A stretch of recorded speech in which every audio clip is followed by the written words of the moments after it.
નમસ્કાર દર્શક મિત્રો, આપ નિહાળી રહ્યા છો N24 ગુજરાતી। તો નજર કરીશું આજના મહત્વના સમાચાર પર। વડોદરા ગ્રામ્ય એલસીબીની સફળતા। ઓપરેશન પરાક્રમ હેઠળ લાખાપુરા કેનાલ પાસે દારૂ ભરેલું વાહન ઝડપાયું। વડોદરા જિલ્લા પોલીસ અધિક્ષક સુશીલ અગ્રવાલના માર્ગદર્શન હેઠળ ચાલી રહેલા ઓપરેશન પરાક્રમ અંતર્ગત વડોદરા ગ્રામ્ય એલસીબીને મોટી સફળતા મળી છે। મંજુસર પોલીસ સ્ટેશન વિસ્તારમાં પેટ્રોલિંગ દરમિયાન બાતમીના આધારે પોલીસે લાખાપુરા કેનાલ પાસે વોચ ગોઠવી એક શંકાસ્પદ વાહનને ઝડપી પાડ્યું હતું।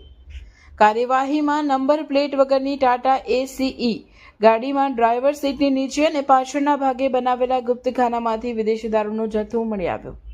ઝડપાયેલ આરોપીઓમાં એક કલુ ઉર્ફે કલ્પેશ ચિમનભાઈ નાયક રહેવાસી જેતપુર પાવી, બીજો અરુણભાઈ હીરાભાઈ તડવી રહેવાસી કમાટ।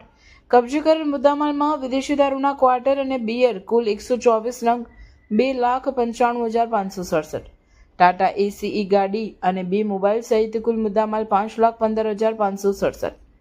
પકડાયેલા આરોપીઓની પૂછપરછમાં જાણવા મળ્યું છે કે આ દારૂનો જથ્થો એમપી બોર્ડર પરથી લાવી નમીશરા ગામના રાકેશ નામના શખ્સને પહોંચાડવાનો હતો। પોલીસે પ્રોહિબિશનનો ગુનો નોંધી દારૂ મંગાવનાર અન્ય આરોપીને ઝડપી પાડવા ચક્રો ગતિમાન કર્યા છે। આ સફળ કામગીરી એલસીબી ઇન્સ્પેક્ટર KR સિસોદિયાની ટીમની ટીમ દ્વારા કરવામાં આવી હતી।